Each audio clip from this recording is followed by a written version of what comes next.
So I'm back, and as promised, let's talk about this colon resection. Keeping hydrated. Electrolytes are important, especially after a colon resection. So, just a quick look back. I got diagnosed with complicated diverticulosis 5 years ago. So March 2020, when COVID was all the rage, and hospitals were a no-go for everybody, my issues came to head, and my friend's wife, who's a physician, said, "Hey, I think this thing you think you have is irritable bowel might be diverticulitis episode, which is the infection part of it. You should go try to get some antibiotics." I did, and they found out I had a gut perforation, small, and they kept me in the hospital, and they did a surgery consult, and the surgeon wanted to do a colon resection with an ostomy bag. I was a 40-year-old guy, never had any surgery, have no cardiac complications, no diabetes, nothing. I was just a little heavier. And I said, yeah, there's no way I'm having surgery. And the GI doctor, for those of you who don't know, the process for this is if it's your first episode, you don't automatically go to surgery for complicated diverticulosis. And you try to manage it, which is what I opted for, right? So in 2025, the surgeon just didn't give me confidence in it. And the thought of having an ostomy bag, I was like, what else is going to happen to me when you take on my colon, you know? So no surgery, negative. My cousin is a GI, and I called him for a second opinion. He said, no, you don't. Manage it, try to change it. So 5 years out, this is 2025, we're in August now, so I was supposed to have a colonoscopy, my 5-year follow-up in 2025, I think July or August. So just before, at the end of July, I started to have symptoms like pressure, bloating, and I noticed that I was on the left side of my gut, which is where the sigmoid is, my left. It was pushed out. Not pushed out, but I felt like there was a mass there. It comes and goes. So they do ask you before you get to a colonoscopy if you have any symptoms. So I called the hospital, the doctor's office, and I said, hey, I think I'm having something, but instead of just calling me in the standard Flagyl and Cipro, I want a CT scan because I want to see what's there. Every time I have a flare-up, I feel like there's pressure here, and I do a lot of lifting, I squat, I sprint regularly, and when your core is out with that swelling and inflammation, it just throws all your biomechanics out. Plus, I want to see what's there, So I got a CT, and they ordered the stat, and what came up with the CT was that I had a 4-inch serpentine abscess in my colon. It was in the colon wall, it wasn't outside. There was no perforation. So, of course, right away they were like, hey, you need to report to the ER. So I lived in a different part of town. I lived, when I had my first episode, wasn't too happy with that hospital. Actually, totally unhappy with that hospital.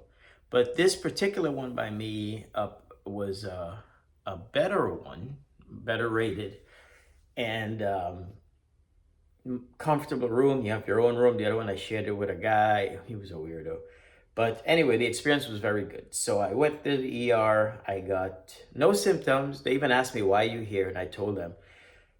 So I got sent to the room. I'm like this, healthy, relatively, just have an infection in my colon. So I got put on liquid diets and IV Zocin, round the clock, Friday night, Saturday, Sunday. And they pulled my labs, and they're like, blood pressure fine, labs good, blah, blah, blah. So then the surgeon comes in Saturday. And of course, I'm getting ready for a battle, right? Because I know he's going to want surgery, and the GI guys. And so he basically tells me that, he actually convinced me. And let me walk you through my process as to why I decided for surgery. I didn't really have a choice, but he said, look, you should have gone with the other surgeon.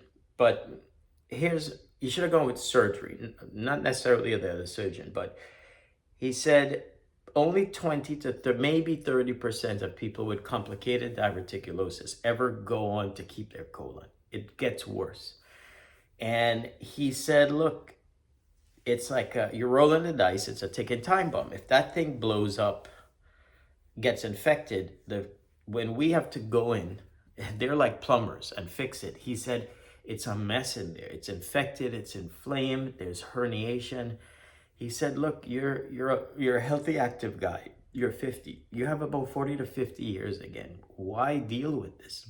When he said it that way, made sense. He was very good. He's like, look, I'm just going by evidence.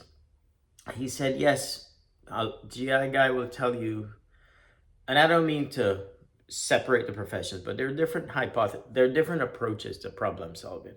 He said, yes, you could have kicked the can 5 years, but the thing with surgeons is that we see the end result and we have to fix it. So our approach is, dude, it's not worth it. So he said, however, you're not going to need an ostomy bag. He said, I can remove your colon and connect it right away. So he said, you'll be on liquids for a while. You won't be able to work out. The recovery will suck. And I'm going to have a whole video on the recovery because if you're going to do this, we're going to have to talk about it. Because it's an event. There is pain. So, but it gets better. So like I said, I'm 4 or 5 weeks out. I've been sprinting, running, lifting. I'm good. So I ended up doing it.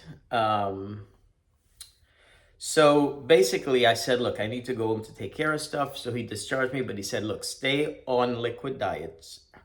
And I got augmented for the 2 days I was out. And so we came in and we did the surgery. So I just walked back in to the hospital 2 days later, checked in, and I went under. They put me under. I don't remember anything. And next thing you know, I woke up and I was, in PACU recovering. And then they sent me back up to the original ward I was on the weekend before. So afterwards, the whole experience was great. The staff there was St. Joseph's Hospital in Tampa. They were awesome, North. The entire team. But the funny thing was, so when I came up, my post-op status was like, you could, honestly, it was laparoscopic, so there was 4 incisions. And then I have a slit from my belly button down, and that's when they took the colon out. Also took my appendix out. So I ended up coming out with a catheter. I had a drain. There was a drain line in my stitches in my last big incision with a bottle. That way they drain fluid, so you keep an eye on the bottle. And it's, it was just clear liquids. So at the end of the surgery, I was pretty much on the bed. And, I'll have a whole video on recovery, but there was no bowel movements. You weren't peeing, you were peeing in the bag. You really couldn't move. It was just sleep, and then they had a dilaudid pump. Now, the surgeon did come in and talk to me. And funny, he said, look, I was expecting him to say, hey, everything was good, blah, blah, blah. But he actually came in I had my surgery Thursday, Friday morning rounds. And he said, Rishi, you were a train wreck inside there. I'm like, dude, I do not need to hear that the day after surgery. But he said, listen, you were, once I got in there, that colon was it was inflaming everything around it. It almost fused to your bladder. He's like, I got it out, I cleaned it. I took out your appendix.